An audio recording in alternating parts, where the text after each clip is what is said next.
I was staring at my computer screen when she walked into the room. She had been coming home late from work for a long time now. Today was different. It was almost 10 o'clock. The kids and I had already eaten dinner and done their homework. They had already been in bed for almost an hour. They hadn't even asked about Mom or why she wasn't home. This had only recently happened, and it was making me sad. I had spent the last hour analyzing our finances. Things have deteriorated dramatically over the past 2 years. Our income had decreased significantly, but my wife didn't notice it. She was still spending money freely as if we didn't care. I just finished paying the last of the bills we might be able to get by for a couple more months. I was reviewing my life plan too. I may have made a mistake. For the past 2 years I've been looking at a time bomb, wondering if it would ever go off. I always assumed it would someday, but now I was beginning to doubt it. I don't know how long she stood there looking at me. Lately I had been immersed in my own thoughts more and more.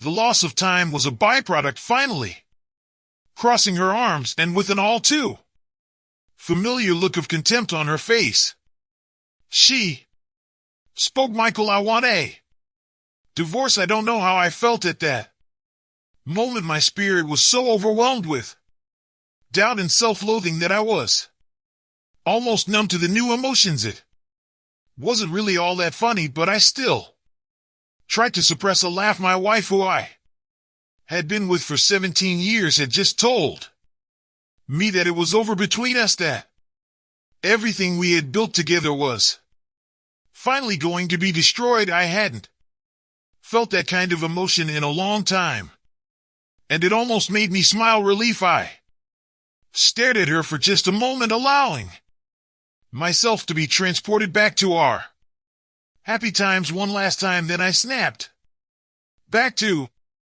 reality. Okay, I was a better programmer than I was a manager. Unfortunately, programmers get promoted to project managers, then to department heads, and then to senior management. That's how I ended up as a senior product development manager. It was just a fancy title for a salesperson. In fact, at the time I was the most qualified for the position. I pretty much single-handedly created our flagship product line. I nurtured it in its infancy, helped it grow through 6 consecutive updates. I knew our product better than anyone. When customers had questions, I had answers. When our employees had problems, I knew how to solve them. Add to that a new haircut and an expensive suit, and I definitely looked appropriate. The increased salary and benefits that came along with my promotion were for naught. I would say I was mostly happy with my job, but I loved programming and really missed it. In my position, I didn't have the opportunity to do it. There were too many meetings and phone calls to allow myself the luxury of getting back to lines of code. I was forced to watch a new batch of young wild-eyed guys trying to outdo each other with their latest developments. I'm not going to lie, being the boss was worth it, but I always wished my job description was a little different. It was no surprise that I was fired from Chicago Technology Solutions. If I had been responsible for myself, I would have done the same thing. I attended meetings sporadically at best and missed deadlines far too often. At the time, I was not trying to get fired, but I really made no attempt to keep my job at CTS. I was depressed for a long time. It took me almost 3 months to get out of my initial depressed state and try to move forward, but even that proved to be a miserable failure. It took another month to find a way out of the predicament I was in, at least one that I could live with. I think I would have lost my mind if I didn't have kids. They had a flawless routine that helped me get my life back on a positive track. Breakfast, school, noon, afternoon, snack, homework, dinner, bed, breakfast, school, noon, homework, dinner, bed. This was my mantra, and it helped me find my way. I dove head first into my work to be a stay-at-home dad. I took over all the household and cab duties. The kids genuinely enjoyed my presence in the house. It allowed me to realize that I had some value. I wasn't completely worthless. If my wife sensed this change in our family dynamic, she never spoke of it. I'm pretty sure she didn't even notice it. I met Jennifer Riley at a fraternity party. I had almost decided not to go. I joined the fraternity for the doors it would open after graduation, not to attend parties while I was in school. I figured I would need all the help I could get. My grades were excellent, so that wasn't a concern. However, everything else about me was just average: height, weight, looks, personality, average. My name, Michael, was the most popular name from 1961 to 1988. Totally average. Honestly, when I was away from the computer, there was nothing so unique about me. Dates, I had a few. Relationships, well, not that many. Even in my senior year of college, I was pretty good at keeping myself company until I met Jennifer Riley. Jo was almost as average as I was. I realized that the average woman looked a lot better. She was a little withdrawn.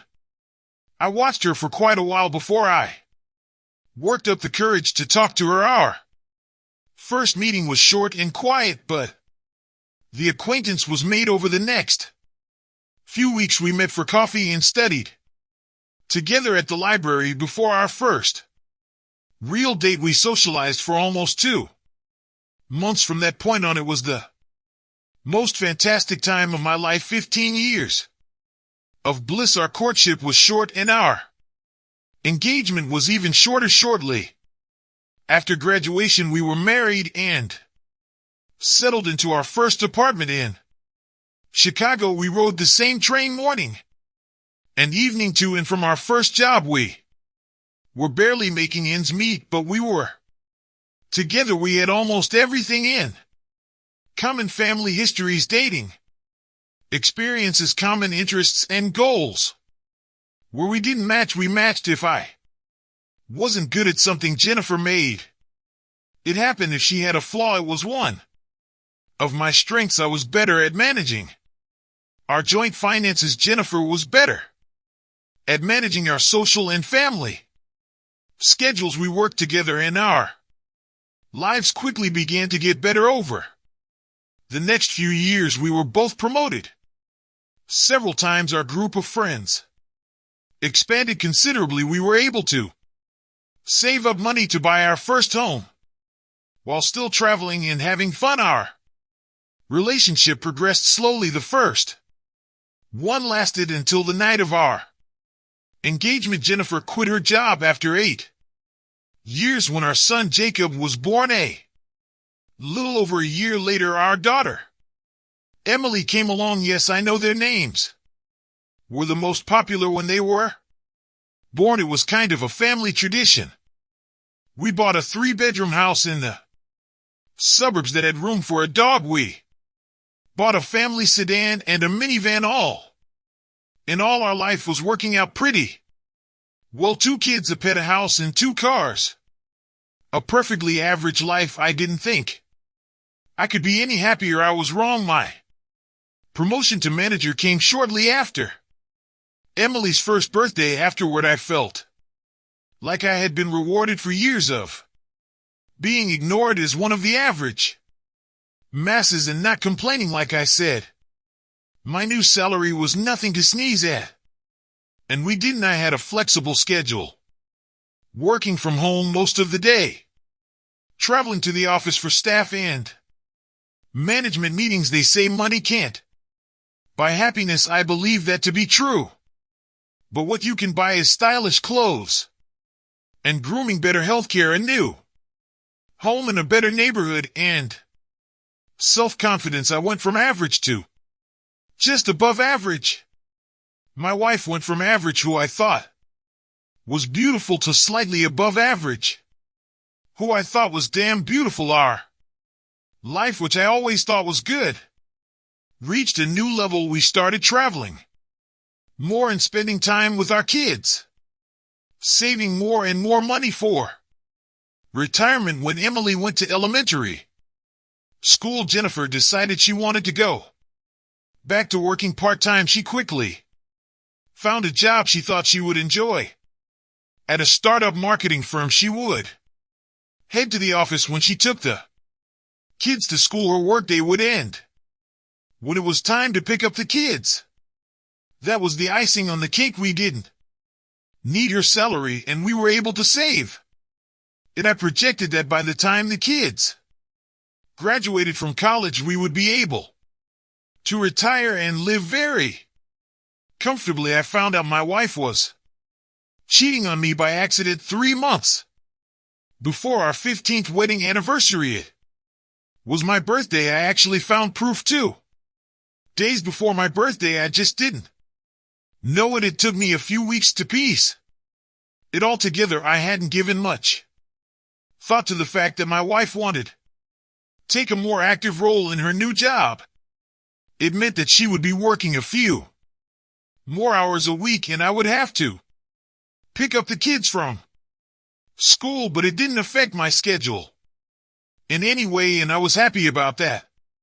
When after about 3 months I noticed that she was often distracted, I asked her about it. She replied that she was trying to find herself in the office and was a little stressed. I decided to take on more responsibilities around the house to lighten her load a bit. When our lives went downhill, we talked about it. She said she was getting older, and she didn't need to have fun like a bunny anymore. For a few weeks our life perked up, but then it went down again. I hesitated to broach the subject again for fear of a fight. I was almost at my wit's end when I discovered the present.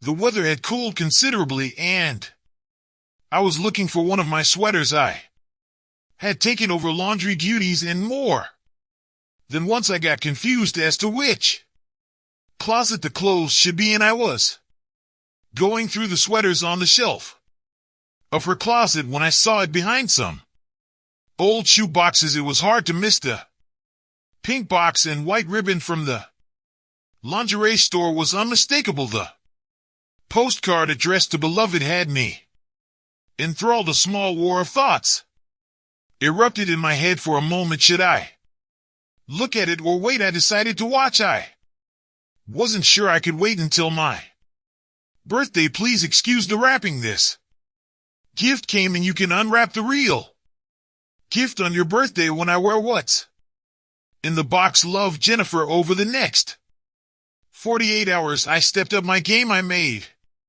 sure to meet her at the door with flowers, give her a foot massage, and cook her favorite dinner. Her reaction was not what I expected. It was as if she tolerated my caresses on my birthday. I made sure the kids finished their homework early. I didn't want any problems to interfere with my present. I was a little surprised when Jennifer got home late from work. I was even more confused when she asked what I was having for dinner, but I was willing to play along to get her my surprise. I said we should go out for pizza. The kids nodded approvingly, and we hit the road. Michael huddled with the waitress, and just before we left, the waiters wished me a happy birthday. I thought I saw surprise in my wife's eyes, but she quickly recovered. I'll give you a present later, Michael, she said, smiling. The ride home was a stressful one for me. I almost got into a car accident. The 15 minutes waiting for the kids to get ready for bed was brutal, and the 15 minutes afterward when they fell asleep was excruciating. Thankfully, Jennifer returned from an emergency trip to the Store for milk short after they fell asleep when I got to the bedroom door. Jennifer wasn't in the room. I sat down on the bed. A few minutes later she came out of the bathroom wearing a flannel nightgown, no makeup on her face, and her hair gathered in a ponytail. By now I was starting to get frustrated with the games. When was I going to get my present? She slid into bed and climbed under the covers. She reached up to turn off the bedroom lamp, but stopped. Oh, I almost forgot. She opened the nightstand drawer and pulled out a small square box wrapped in the colorful balloon paper we'd used at Michael's last birthday party, and held it out to me. Happy birthday, darling. And that was the end of it. She rolled over onto her back, turned off the light, and fell asleep. I was too shocked to even open her present. The next day I became depressed. I replayed the events of the day over and over in my head and couldn't figure out what I had done that had so obviously ruined our evening. I was at a complete loss.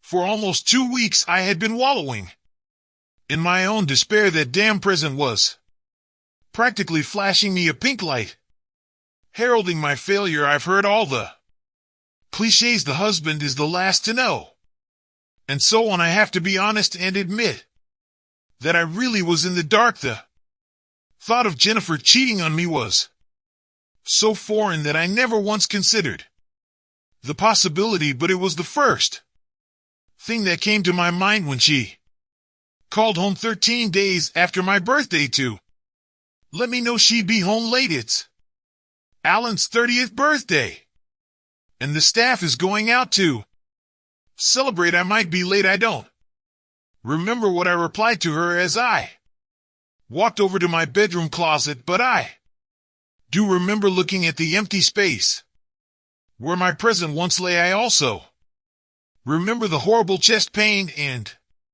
vomiting in the bathroom for longer than I care to admit. I thought I might have a heart attack, and for a few moments I hoped it was true and that I would die. Soon Alan Henderson was Jennifer's boss, a slick and scraggly advertising executive who was a few years younger than Jennifer and me. I'd only met him once, but I remember not liking him very much, mostly because he seemed so insincere when he spoke. It was Emily who brought me to my senses. Are you okay, Daddy? It took a few seconds before my gaze focused on my daughter, who hovered over me on the verge of tears. I'm fine, sweetie. Daddy just ate something his stomach didn't like. I'll be out in a minute. I just need to clean myself up. I eventually managed to get out of the bathroom, though I don't remember much afterward. I only remember grabbing my dusty bottle of scotch. Judging by the headache the next morning, I knew I'd had a few drinks. I had no idea when Jennifer got home. When I found her in the kitchen feeding the kids that morning, she didn't look like anything unusual had happened. She was just going about her usual business. It was only the slight shudder I saw on her face when she sat down to eat that killed any remaining love in me. It was very subtle, but it was so true. I wish I had written about how I stood up to my cheating wife, but I didn't. I was just devastated. It was all I could do to move, and for weeks I didn't get better. I was like a zombie.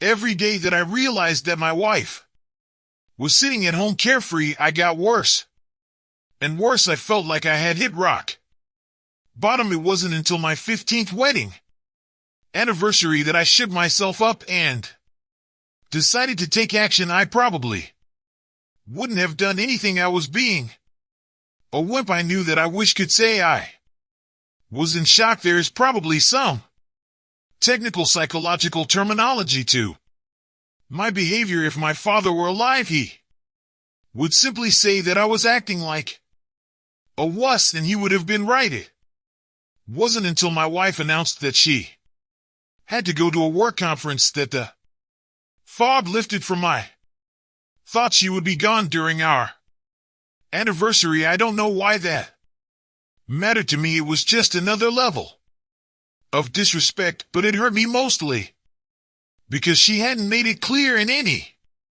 way that she even knew about the date. After drinking myself into oblivion the night of our anniversary, I woke up angry. I'd reached my limit. I called my lawyer and made an appointment. I was going to end this farce. I was sure my life couldn't get any worse. I was wrong. The attitude I walked into the lawyer's office with was replaced with crushing disbelief. I knew divorce could be difficult. I thought my wife's adultery would work in my favor. Instead, the lawyer was punching hole after hole in my case. I didn't have any EV of cheating. If I had proof, it wouldn't have mattered. My wife would have been entitled to a 50-50 split of our assets. I had no proof that my wife was a bad parent. Joint custody would have been the best hope. The income difference also worked in my wife's favor. I would pay spousal maintenance and alimony. My wife would likely have gotten primary custody and the right to remain in the home for the benefit of the children. My wife was a cheating and I was a cheating buffoon. I went from depression to confusion. Ma even asked me about it a few weeks later. You really don't look well, Michael. Is something bothering you? No, honey. At least she pretended to care, and I was just wandering through life. Then I got fired. I didn't know it at the time, but it was the best thing that ever happened to me. It was the evening news that gave me a glimmer of hope. I watched depressing story after depressing story, and they seemed to fit my mood quite well. But then this happened. A major employer on the East Coast went bankrupt. Former employees were scrambling to get their last paychecks and worried about their pensions. It seemed to me that some people might be in a worse position than I was. Then the talking head reappeared on the screen. With his analysis, employees would likely win a lawsuit against their former employer, but it wouldn't matter. There's nothing left. All the money is gone. It didn't take me long to connect the dots and form the basics of the plan. My wife couldn't take what wasn't there. We wouldn't have anything, so we wouldn't share anything. Of course, in doing so, I was getting myself worked up, but I was already going to lose half of it. So did I really care about the rest? My plan started out simple enough. I was unemployed and I wasn't going to look for a job. I was going to spend our savings until there was nothing left. Admittedly, it was a reckless idea. Even I didn't think it would work, but it was something I could hold on to. 2 years is a long time. I was excruciatingly bored when I was, which was most of the time. I realized that Jennifer really was the lifeblood of our friendship group. When she became estranged from me, I discovered that I had no really strong friendships. I was an only child. Both of my parents died young, my dad from a heart attack and my mom from cancer. I was truly alone. I know that a detailed account of how I lived my life would be boring to you. I can easily summarize my life by saying it was horrible. For 2 years, my children were the only right thing in my life. I had never spent money on anything extra before. I still kept receipts for everything I bought. I started withdrawing small amounts of cash each week and saving it up. After about 2 months, it came to my attention that we weren't spending money fast enough to make a difference. Apparently, I was good at saving money and not so good at spending it, so I stepped up my game and made some adjustments to my original plan. I enrolled in an executive MBA program. The university was expensive, but Local, I spent almost $100, $20,000 at one time. I paid cash for a new luxury SUV. $60,000 out the window I fully funded.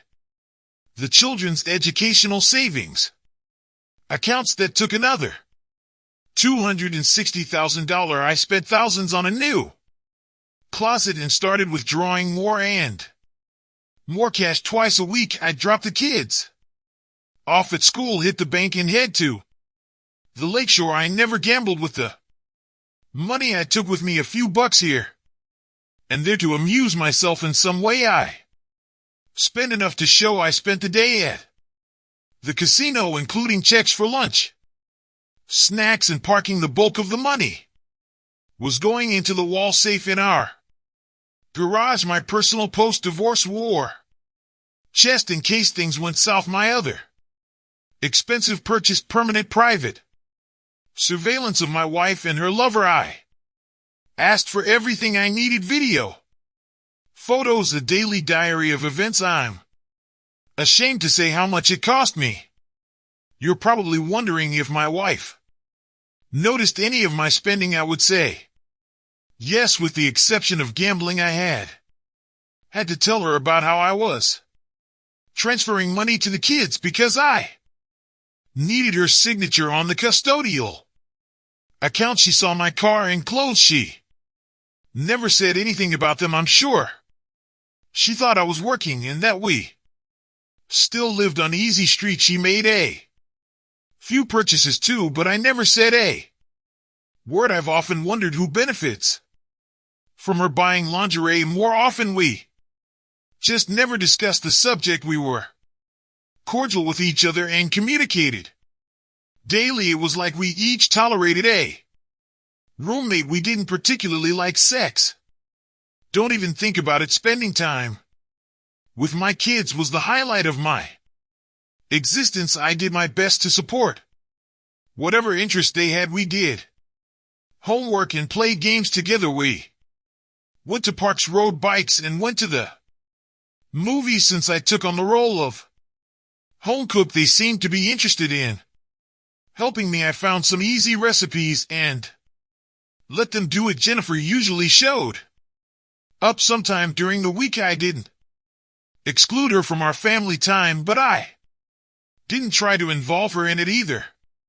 If she was around and wanted to participate, she simply did so without saying a word to me. I received a weekly report of my wife's activities. I thought she was just having fun with her boss, but it was actually a few guys from her office. After a few months, the company's clients showed up on her dance card. Did it hurt? Not really. I already thought she was of the fact that I now had proof. Didn't hurt me one bit. It wasn't a very interesting read. In a way, I was relieved, but not by much. It was clear that Alan Henderson was not a very skillful lover, although he had the ability to spread his gifts among several different women. This surprised me somewhat. I had assumed based on her gift that he and I had some sort of relationship, but really they were more like idiot buddies. She just let him have it. It was the same with most of the other 6 men, but there was one client, a little nerd with glasses and pocket protector to cement his geek status, who really let Jennifer have it. The photos and video were too great to tell if she liked it, but it looked pretty painful to me. Despite classes, kids, and gambling, I had a lot of free time on my hands, so I decided to focus on my life after marriage, which I assumed would come someday. I started working out. I had always been in decent shape, but certainly nothing special. During that time, I made some good gains in bench press and endurance running. I believe that huge muscles and good looks are mostly genetics, and I clearly didn't fit either of those categories. However, personally, I was very happy with the way I looked. I started researching the latest news about my former industry. I decided that at some point I was going to need a job. A year Away from the madness had left me far behind. As far as I was concerned, I spent several hours each day learning about the latest technology and software packages. I was particularly interested in my old company CTS. They seemed to be stagnant. They were definitely not losing market share. Their revenues were stable, but they were not gaining momentum in the technology business. If you stand still, you lose. I also spent a significant amount of time studying divorce. Some of my time was spent devising new cunning plans to ruin my hopefully soon-to-be ex-wife's life. Most of my time, however, has been spent studying how divorce affects children. I had already gone through most of my pain, and the kids played a big part in that. I wanted to make sure that when their transition came, I would be fully prepared. There is a lot of information out there that I thought was complete nonsense. It was another 8 months into my adventure when I started to panic. My wife started coming home at regular times. She started talking to me and asking me how my day was. I answered curtly, of course, but she didn't seem to be embarrassed by that. She began to dress more defiantly for bed. It seemed like she was trying to revive the intimacy of our former life. A few weeks later, things got even worse. For a year and a half, she had not been involved in our relationship and was minding her own business. Now she was complaining about the lack of communication. She started talking about working on our marriage, and I stopped talking to her. Complete silence. Her attempts at reconciliation continued until her birthday. I left her gift on the dining room table. The wrapping paper should have looked familiar to me since I had used it for the last gift she had given me. The contents shouldn't have been a surprise either. 6 months passed before I opened the last present I received from my wife for my birthday. It was a watch with a cheap digital dial. When I spotted my birthday gift in the impulse buying section of our neighborhood convenience store, I was pretty pissed. A $9.95 watch from a convenience store.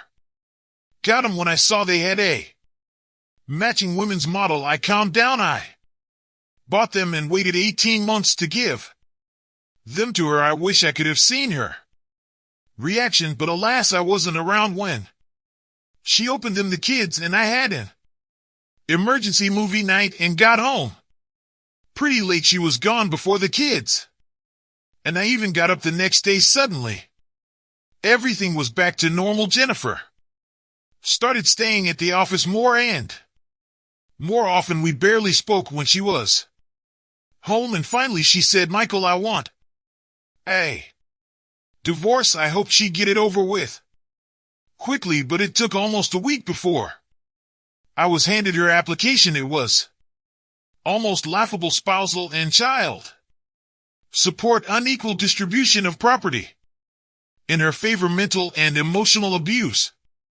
listed as relevant factors. I waited until the following Monday before taking the kids' camp. I didn't want them around when I let the hounds out. We returned 6 days later, rested and refreshed. Jennifer was waiting for us at home. She was sitting alone in the living room. I think she might have had the stomach flu. At any rate, she didn't look well. I wondered what detail was the biggest surprise to me. I had filed for divorce on grounds of adultery. I asked for the house, the only real property we had left, in full custody of the children. I asked for spousal and child support because I was unemployed and had 2 years of full-time child care. I filed attachment alienation lawsuits against Jennifer's 7 partners. I was under no illusions that I would win any of them, but Illinois law allowed me to do so, so I came back armed.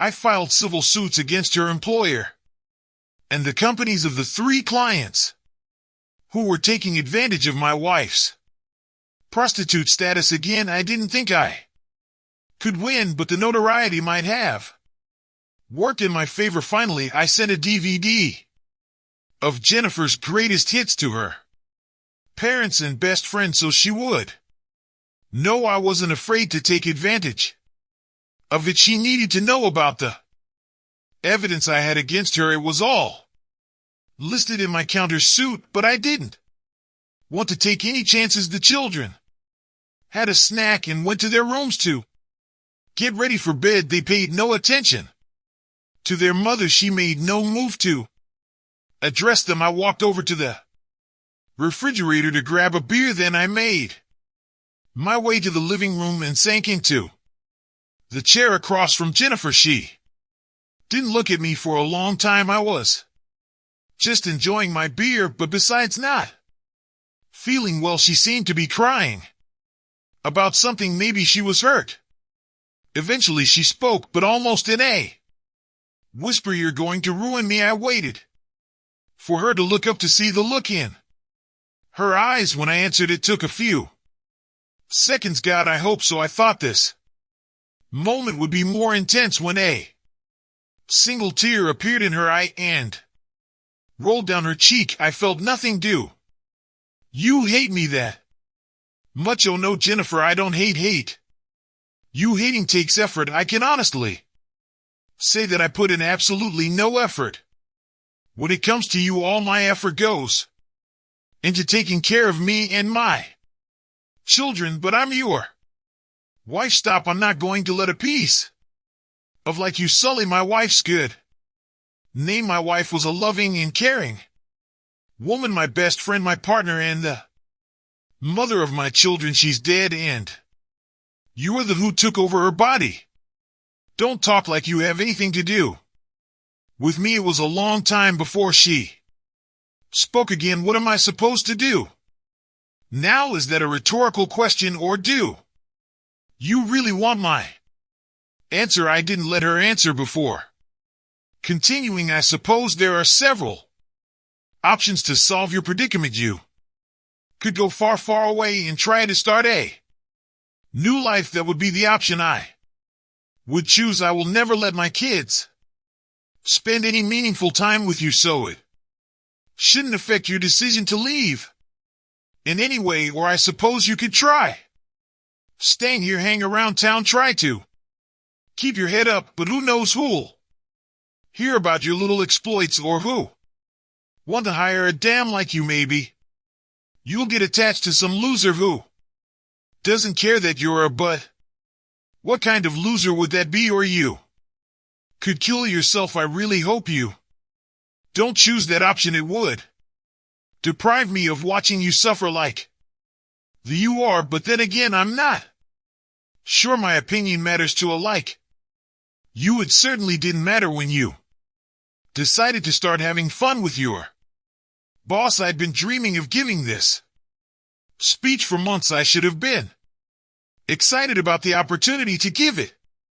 Watching word by word as whatever was left of her spirit crumbled. I hoped I'd get some satisfaction, but instead I felt an emptiness. Life after the divorce has been ambiguous. Things were going much better with the lawsuits than I had hoped. I received a little over $1 million in compensation from 3 companies whose employees slept with my wife. This was surprising because my lawyer told me not to expect much. During the post-match analysis, we decided that after he dealt with my ex-wife's company, they wouldn't want to engage in negative publicity. We destroyed my ex-wife's company through discovery motions, depositions, and leaks to the press. I also started my own covert campaign, emailing the CEOs of their remaining clients with information about my wife, her boss, and their buddies. Do you really want to be in bed with this company when it hits the fan? It took a while, but gradually the revenue dried up. Employees who didn't want to be associated with the scandal quit. Eventually they filed for Bankruptcy. Alan Henderson was fired and left town in disgrace. The $200,000 check I received was smaller than my other victories, but much more satisfying. I got nothing from the foreclosure of attachment lawsuits. I didn't think I would get any, however.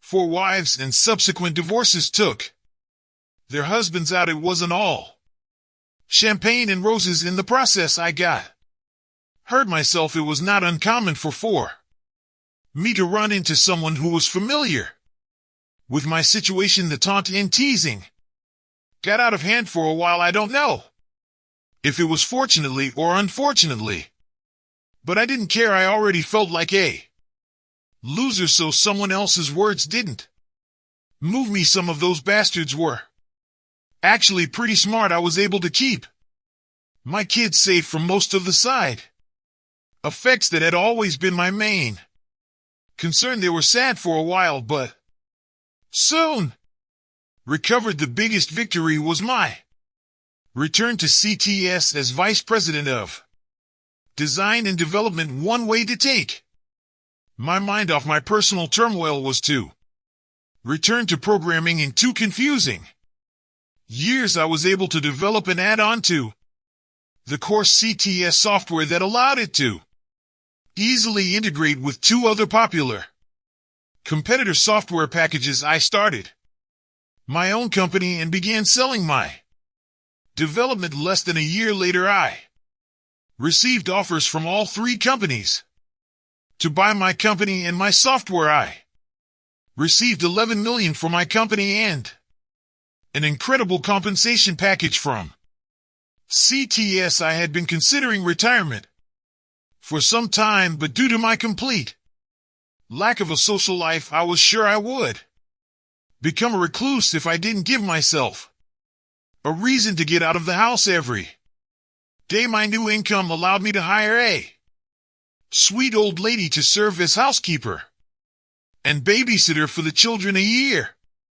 later, Mrs. Marlene Jensen moved in with us full-time, settling into an apartment above the garage in our new house. She was like a grandmother to my children, mostly sweet and kind, but strict when needed. What I valued most was the advice she could give my children, the kind that only comes through the wisdom of experience. I loved my children and did my best to be a caring and attentive father, but I was also spoiled, jaded, and cruel. I also looked to her for advice.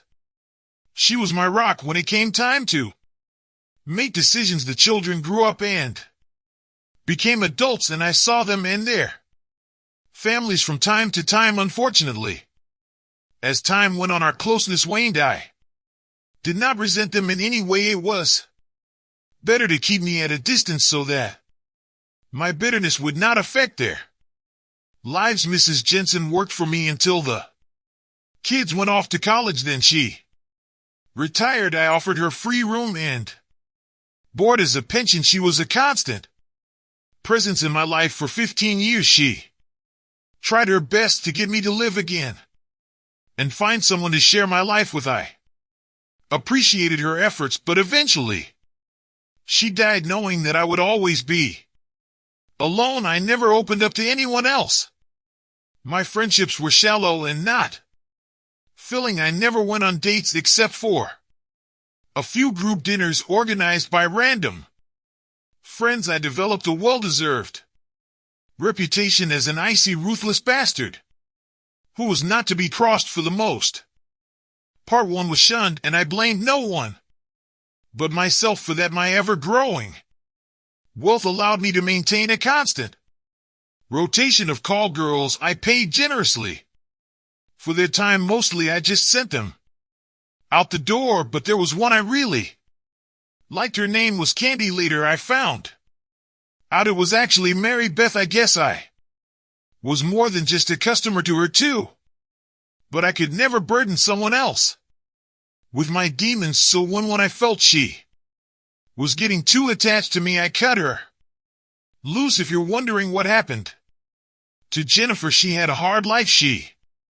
Tried to talk to me for almost a year. I don't know why she tried. Did she think we could reconcile, or was she hoping for a relationship with my children? Maybe I gave her fair warning, but she didn't listen. She tried to stay in Chicago, and I started following her when she applied for jobs. I made sure her employment history was always in plain sight. When she started dating, which was almost immediately, I sent packages to her potential partners with information about the woman they were letting into their lives. I didn't care if they wanted to keep her around after they learned the truth, but I didn't want her to be able to twist history by ignoring it. I had to live with it every day, so it was only fair that she had to as well. Like I said, my ex-wife continued a constant campaign of unanswered phone calls, emails I never read or responded to, and always kept my email inbox full. I think some sick part of me wanted her to suffer for a while, at least, I suppose. Early on, it would have been appropriate to seek professional help. Perhaps it would have saved some part of my soul and allowed me to get back on track, but in the end, I never went, and as time went on, it began to feel like it was too late to do anything about it. I could have changed my phone number, but I didn't. The assistant could have sorted my mail, but I always did it myself. I could have blocked her incoming emails. That would have prevented me from accidentally opening one of them. It was a stream of apologies that meant nothing. Of course, the situation was out of control. She had always loved me, hadn't she? Suffered enough. I responded with a gift and a simple note. I bought lingerie from her favorite store and carefully wrapped it in a sheer white ribbon that really accentuated the pink of the box. I enclosed a beautifully handwritten note. I'm sure she appreciated the symmetry when she opened the card addressed to. I hope she understood the meaning of my words. I thought the inscription, "Go screw you," was a pretty clear indication. Actually, there was a rougher expression there, but I'll be polite to you. One of her potential suitors was trying to hold me accountable for tormenting my ex-wife. He showed up on my doorstep full of liquid courage, shoved me back, and knocked me off my feet as I opened the front door. It was his mistake. As I've said before, I'm nothing special. I had no martial arts or special forces training. I was just a regular guy. I was never violent. Hell, I'd never even been in a fight, but what I did have was rage, undiluted, unspent hatred for my wife and her lovers. He was the unfortunate recipient of my exit. I ended up with a nice bump and a broken rib. He was lucky to be alive. He pleaded guilty to misdemeanor assault and trespassing and got probation as a first-time offender. I think the years of reconstructive surgery and rehabilitation made a bigger impression on him. Jennifer never tried to contact me again. I stopped following her after another year when she found a steady job cleaning rooms at a traveling hotel in a town about 700 miles away in the backwoods of Virginia. The only time I saw her was 16 years later at my daughter's wedding. I know that the children met Jennifer again a few years after graduating from college. I made no attempt to stop them from finding her. The years have not been kind to her. She had gained at least 20 PBS, had deep wrinkles around her lips, and other signs of smoking. This was a new phenomenon. Overall, she looked old and haggard, but underneath it all, I still saw the woman I had given my heart to. I felt nothing for her, but I saw her.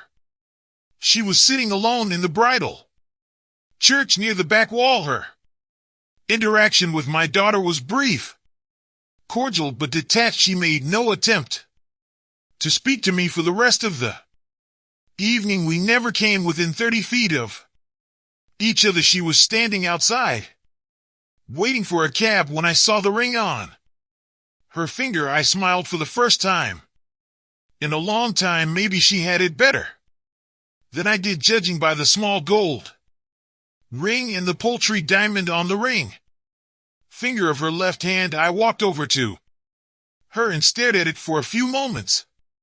When I raised my head and met her eyes, a deep sadness was read in her gaze. By the way you ruined my life. First I looked at her left hand, then back into her eyes. I'm glad you found someone. I hope he makes you happy. I walked quickly to my car. My driver was already waiting attentively for me. Good evening, Mr. Smith. I hope you had a pleasant evening, sir. Are we going to the club? It went as well as I could have hoped. Jonathan Leeton. Go straight back to the house. I think I should like to be alone tonight. Of course, sir. As we pulled away, I tried my best not to look back, but I caught a brief glimpse of her. Goodbye. Michael Smith was not a handsome man. There was nothing remarkable about him at first glance, but he was very sweet, nice to look at, and smart, and he was different from other guys. Our first meeting happened on probably the worst night of my college life. My sorority sisters dumped me in the middle of a frat party. They promised that we would stick together all night, but jumped at the first chance to fool around with someone in the popular crowd. I waited for them for 2 hours while a bunch of drunk hit on me. When he finally approached me, Michael looked straight into my eyes. He politely introduced himself and made small talk for a few moments. He spoke almost in a whisper, but his eyes never left mine. After a while, he left. It was a pleasure talking to you,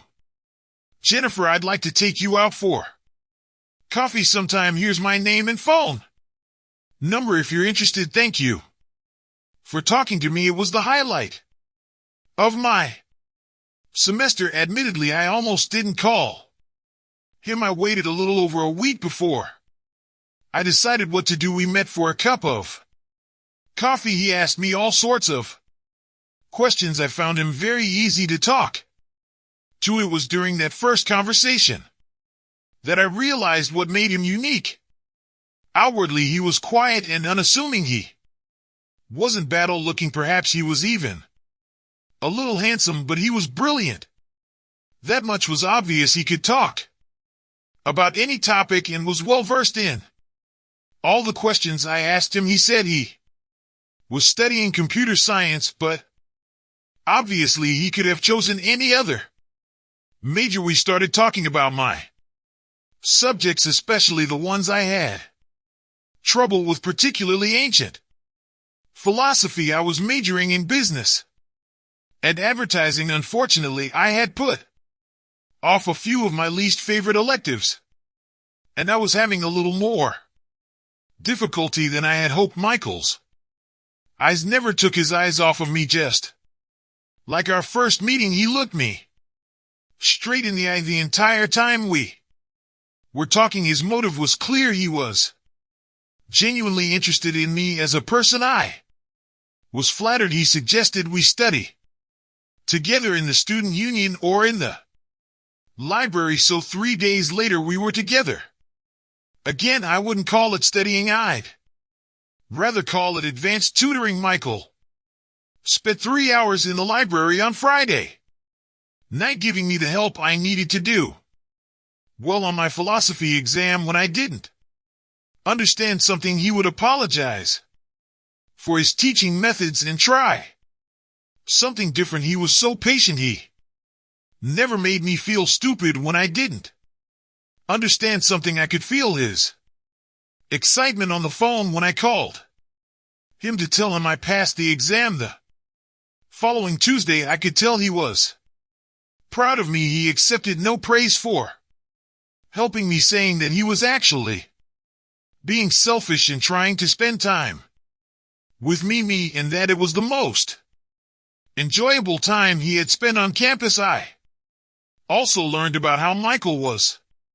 different from the other guys during the week. He was solely focused on his studies. There were no parties, no drinking, nothing that could be considered a distraction. At first I was annoyed by it, but then it started to annoy me. For the next few weeks we didn't go on any dates that I would call real, but he called every day just to talk to me and see how I was doing. He would leave me notes to let me know he was thinking about me. We still met for coffee or at the library, and once or twice we had lunch together. When we were together, he continued to ask questions about me and my family, my interests and dreams. If I asked him questions, he was open and honest. One day I asked him if he was afraid of anything. It was my favorite dating question. I read in a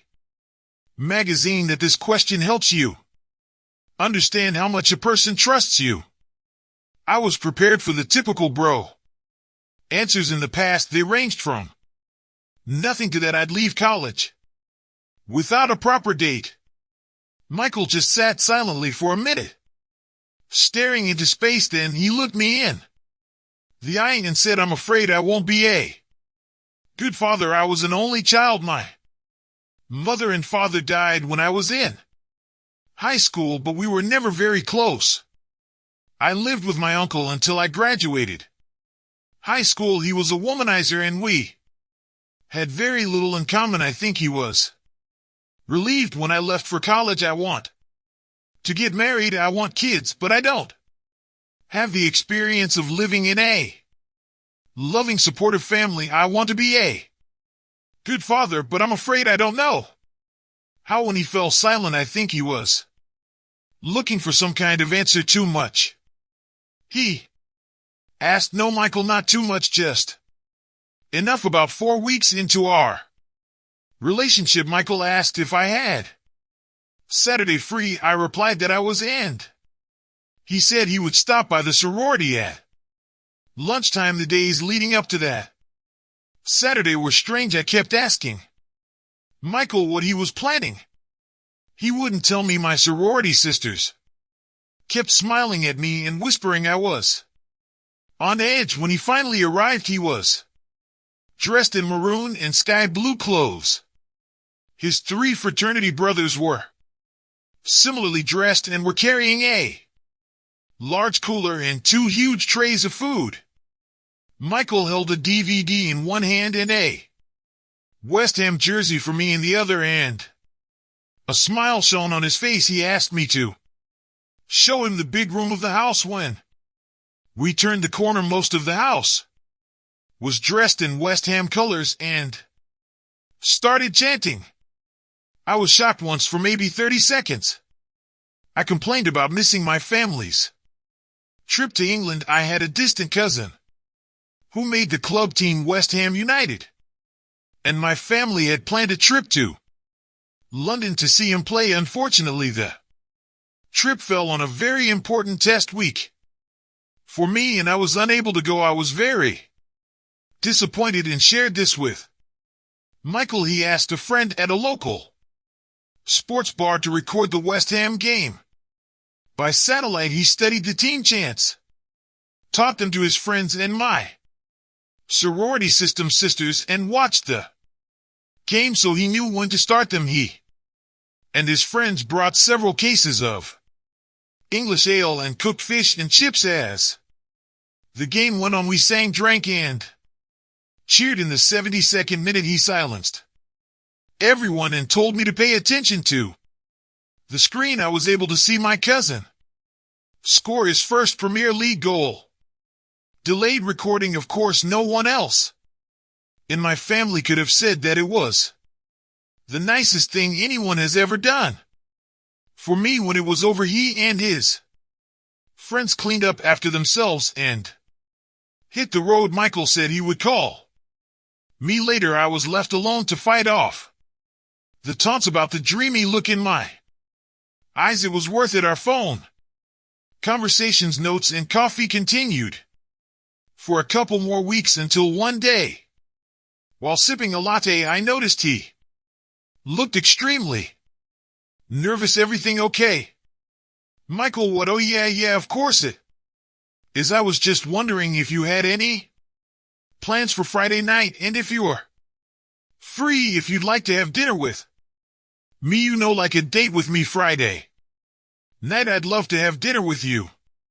Michael, the look of relief on his face was surprising. It was quickly replaced by one of the widest smiles I'd ever seen. It was on his face as he finished his coffee as we walked out the door, and as he turned around to give me one last wave as he walked to class, I could see him almost a block away from that moment. On everything around me was a perfect whirlwind of love, romance, and friendship. I did better in school than I ever had before. I was having more fun than I ever had in my life. People started treating me differently too. I was more comfortable being myself, the woman Michael loved, and I think people were attracted to that. I will say that being around Michael was like getting daily vitamins for the ego. He may have always sold himself, but he was never shy about describing me in the best terms. In fact, it was probably just the opposite.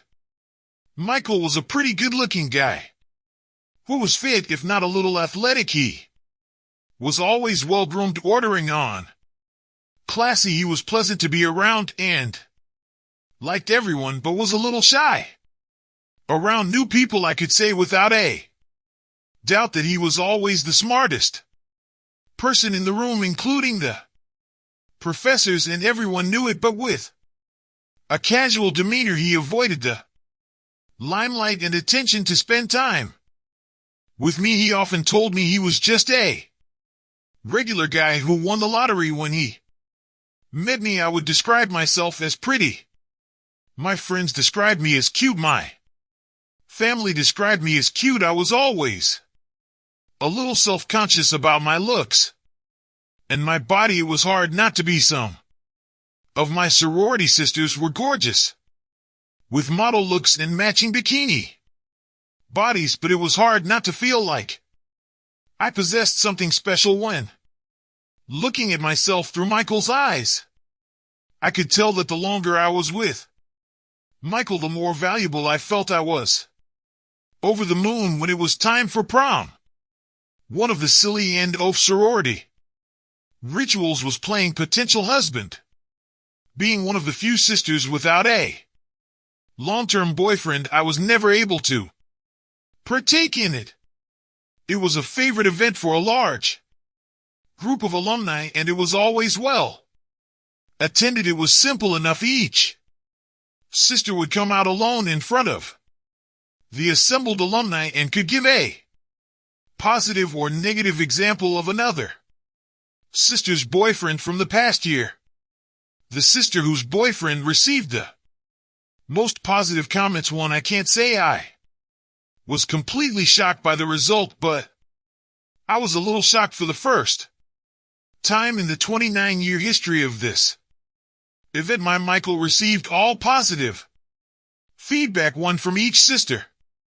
I had never felt so proud and was a little disappointed that traditionally I wouldn't be able to let him know he had won. 3 days later, I did find a way to reward him the day after graduation. Michael drove me home. I was originally from Chicago, and Michael had been offered a job there. We spent 4 hours on the road holding hands and talking. We stopped for a quick breakfast and a kiss. We arrived at my childhood home just before lunch. Michael spent the next 2 hours charming my parents. I was a little surprised when he asked if he could buy my dad a beer. They left before I could even object. My mom smiled through misty eyes. Oh, Jennifer, this one's a keeper. Trust me, Mom, I know Michael. And Dad smiled and laughed all the way to the front door. When they finally returned 2 hours later, Michael told me he'd be back to pick me up for dinner after he checked into the hotel. Said a Quick goodbye to my parents and left. Last thing he told me was that he had asked my father for permission to marry me that night. I'll never forget. It was magical. After a wonderfully romantic Italian dinner, Michael proposed to me on the deck of Willis Tower. It was a beautiful clear evening, and the lights of the Chicago skyline almost matched the glow in my heart. Being a virgin in college always caused mild embarrassment. I'm sure I was the only sister from the sorority left in the house, but that night it was a precious gift, part of the matching set Michael gave himself to me. That night I could feel it. He was patient, loving, and tender. I couldn't have dreamed of a more perfect contact. I asked him where he'd learned to be such a fantastic lover, modest as ever. He whispered, I read very much. Our life was damn near perfect. Right after graduation, Michael landed a good job. He was constantly being promoted, and I was happier than ever. I don't want to say that these years understate their importance to me. I can't find the words to express how happy I was in our first decade together. I wouldn't be able to describe how having children added to my life. I don't share the details of those years because they have nothing to do with my downfall. In fact, telling you about those years would only confuse you about the motivations that led to my fall. I know what my mistakes, know better said mistakes. I know why I fell. I didn't trust Michael enough. What I loved most about Michael was that he never hid his vulnerability from me. He shared his whole being with me, and more importantly, his insecurities he never hid from me. For a long time I had nothing to hide. My life was a fairy tale. My family was wonderful. Michael never treated me any differently than a full partner. I was involved in every decision that affected our lives. It didn't matter that he made 5 times as much as me or had a better handle on our finances. He always looked to me for advice and approval. Mostly it made me feel special, but sometimes I felt inadequate, like I wasn't holding up my end of the bargain. I never shared this with Michael. If I had shared it, I never would have ruined my life. He would have helped me. I know that he loved me so much he would have helped me feel whole. That tiny insecurity grew and grew over the years. Maybe it was budding. Whatever the case, by the time the kids went to school, I was lost in my own skin.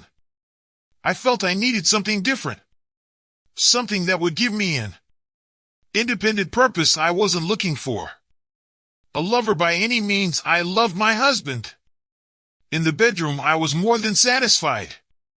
Our life was passionate, though maybe a bit of a drag. That was mostly my fault. I knew that my husband wanted to be a little more experimental, which is probably the right word, but I figured, why spoil a good thing? No, I wanted to feel like an equal, not just to be treated as an equal. So I found a job and announced that I'd accepted it. I had it all figured out. I was fully prepared to defend my reasons for wanting the job. Our argument lasted 4 seconds. I think that sounds wonderful, Jennifer.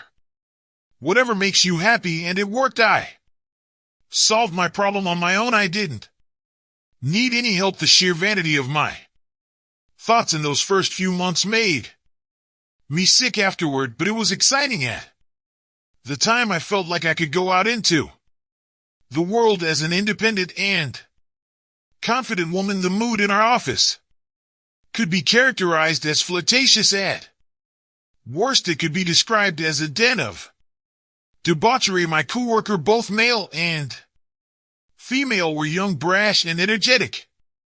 There were a few inter-office flings.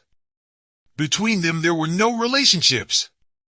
No one seemed to hide it or think there was anything wrong with it. My boss was probably the worst of the lot. Alan Henderson was a pretty good-look guy, though not exactly my type. People were always teasing him, saying he couldn't keep a girl and congratulating him on another conquest. I didn't rush into bed with the first guy who hit on me. In fact, I blew him off hard, but it made me wonder if Michael and I were missing something in our lives. Our group of friends was pretty low-key when it came to this. There wasn't a single conversation in our neighborhood that even came close to the daily barrage I heard at the office after our first company Christmas party.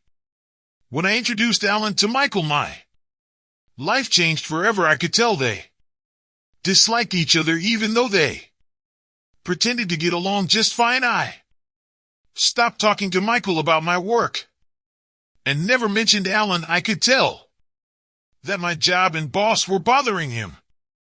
After that night, I noticed things had changed in the office as well. Alan started paying a lot of attention to me, praising my work in public and asking how I was feeling. He started asking me to share lunch with him. We always had long discussions about our latest project. He started asking my opinion more and more often. Then he would ask a few personal questions, and we would end the conversation and get back to work. He also started complimenting me on my looks. In hindsight, I can say that he worked on me for months and I absorbed him like a fool. I don't remember the exact series of events that led up to this. It is with the deepest regret that I admit I enjoyed every minute of it.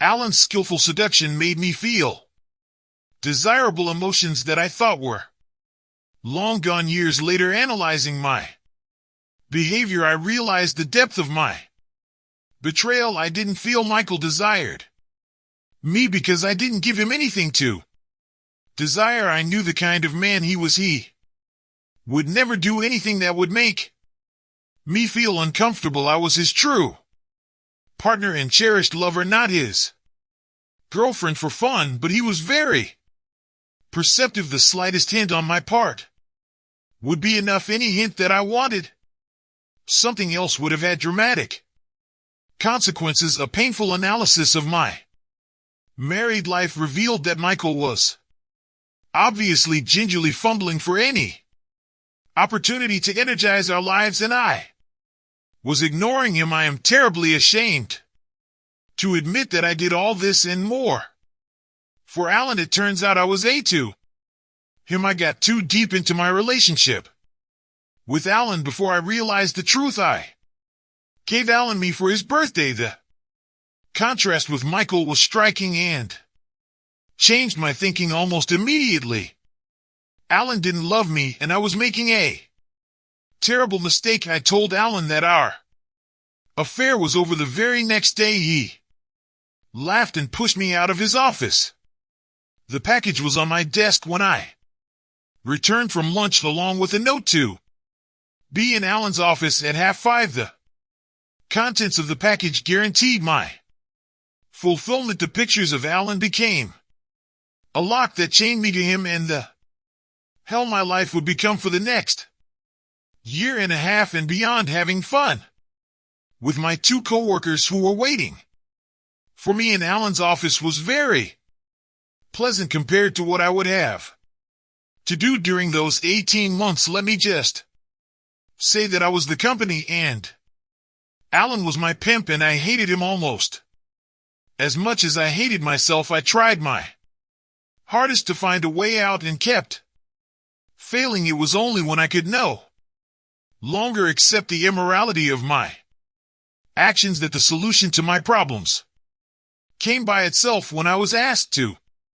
entertain a weirdo guy in a conference room full of people, I realized I'd had enough. I had found the solution that had eluded me for so long. Courage. I told Alan I'd had enough, and I didn't care who he showed the pictures to. He just laughed, and it was over. I felt so stupid, I have to say, that when I woke up from my nightmare, I was surprised at the state of our house. Michael and the kid seemed to be doing just fine without me. In the back of my mind, I thought they would have a hard time facing life under the kind of neglect I had imposed on them, but it turned out to be exactly the opposite. It seemed as if I wasn't needed at all. Michael was clearly on top of things. He had a new car, new clothes, and looked like a successful executive. I felt terrible when I realized how long I had neglected my family. I decided right then and there that I would rededicate my life to them and do everything I could to make amends for my betrayal, but a distance had formed between us that had never been there before. I often wondered how long it had lasted. Michael never raised his voice to me. We never fought, but he treated me like an intruder. I decided I needed to put my best foot forward. I tried to seduce him.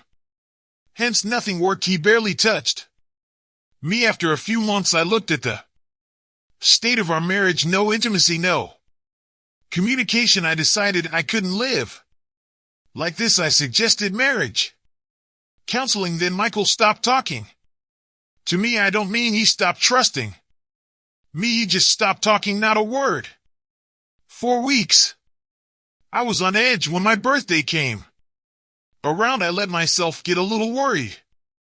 After all, he couldn't ignore me on my birthday. God, how wrong I was. When I got home from work, I was ready to find out what my family had planned, but found the house empty. The only thing on the dining room table was a small wrap box. I realized what it was before I even opened it. A few years earlier, I had forgotten Michael's birthday. In a panic, I found an inexpensive watch at a store on a nearby street. I intended to rectify my oversight later, but I never did, and eventually forgot about it. My gift was a mistake, but his gift was calculated. By the time I went to bed, I was furious. Keeping the kids away from me on my birthday was just cruel. I couldn't believe he had done that to me. And the gift that was out of line. I should have realized something was terribly wrong. The symbolism should have been enough. Michael was not an evil man. He was the most gentle, caring, and loving person I had ever met. If I hadn't been so clouded with anger over that damned gift, I could have saved my marriage. If I had confessed my sins and asked for forgiveness, maybe there would have been hope for me. Unfortunately, at that point, I stopped thinking about working on my marriage and started thinking about divorce. I was sad, but I was determined. It took me a few weeks to work out all the details with my attorney. I told her about how Michael was aloof and even abusive, how he kept the kids away from me, how he ignored my request to go to counseling, how he stopped talking to me. My attorney pounced on my comments. She said I would be well compensated. We went over the claim. I felt I was doing what was fair, but standing up for what I needed to live a normal life. All that was left was to deliver the bad news. I stood silently in the doorway of the den and looked at the man who had once been my husband, my other half. He looked like the same man, but it wasn't him. Finally, I had enough. Michael, I want a divorce. There was a long silence, but I didn't see any emotion on his face. I thought he smiled, but he was probably just in shock. He must have been, because his reaction wasn't what I expected. No yelling, no questions. Okay, and that was it. The following Friday, he was served with my divorce petition. That weekend, Michael was in a better mood, but if he tried to correct his recent behavior, it was too late. I was in no mood for reconciliation. He even said goodbye to me at the door as I left for work Monday morning. Too little too late, I thought. When I got to the office, I realized there was a big problem, but I had no idea what it was. My boss, the president of the company, and our corporate lawyer were bickering in the conference room, fists full of papers were being waved around. I was so busy watching the hysteria that I didn't notice the man waiting for me near my workstation. He caught me off guard when he spoke. Jennifer Smith, yes, you're being served. The man handed me a massive envelope, took my picture, and left. I didn't even get a chance to sit down, let alone look at the contents of the envelope. As soon as the man left, the security guard and the human resources manager stood in front of me. MRSS Smith, you are suspended pending an investigation on charges of inappropriate behavior in the workplace. Please gather your personal belongings and leave the building. She said it was humiliating to have to gather my belongings while my coworkers looked on. It was even worse when I was escorted out of the building. I had no idea what was going on. I barely had time to pull out of the parking lot when my phone rang. It was my lawyer. Before I could even say hello, she had already let me out, withholding important information and making her look like an idiot were the only phrases that made sense. I drove home in silence. When I arrived, the house was empty again. I had no idea what hell I had unleashed in until I finally calmed down enough to remember the envelope. Michael's counter petition was crushing. Almost all of my extramarital affairs were documented.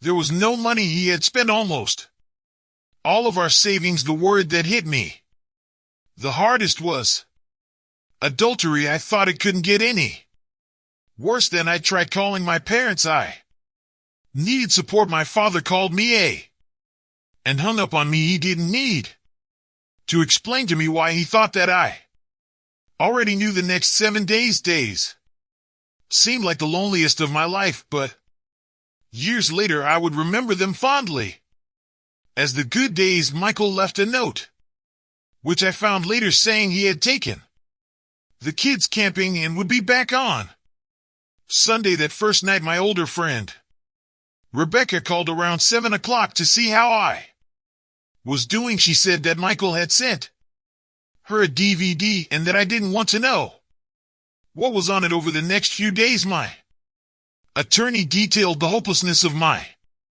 situation. I was being fired for cause my company, several clients, and all of my partners were being sued. I would lose custody of my children. I would lose everything. At that moment, I was willing to do anything to get Michael to stop all the litigation. I tried to prepare myself for his return. Unfortunately, I couldn't stop crying when the family came home. I was a mess. The kids walked past me as if I wasn't even in the room.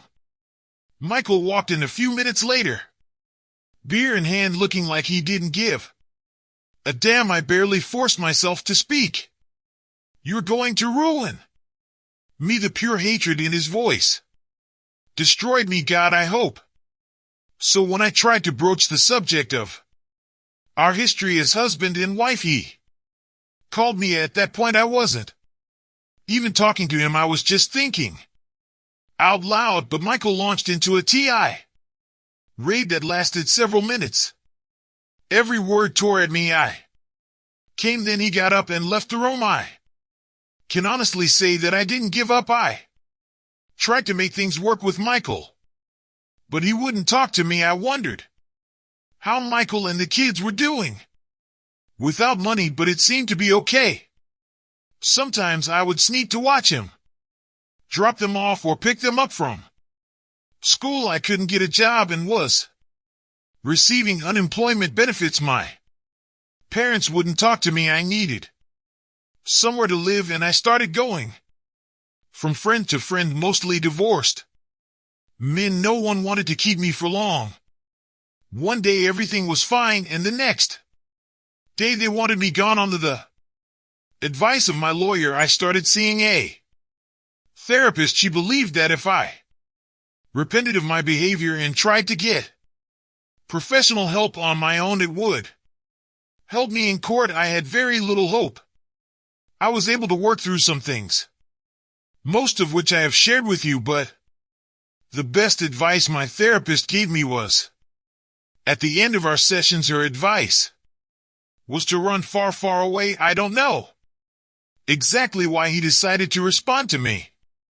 It could have been a phone call, an email, or even one of the dozens of letters I sent, but for whatever reason I came home and found a package from Michael waiting for me. I immediately recognized the store's standard gift box. The card was addressed to me in a rather vulgar manner. I understood everything he knew, almost everything. He really hated me and had a very specific suggestion on how I could best utilize my time. I don't know why the realization that he knew about my willing betrayal was so much worse, but it was. I cried hard at the time. I was staying with a friend of a friend of a friend, a decent guy named Robert the First.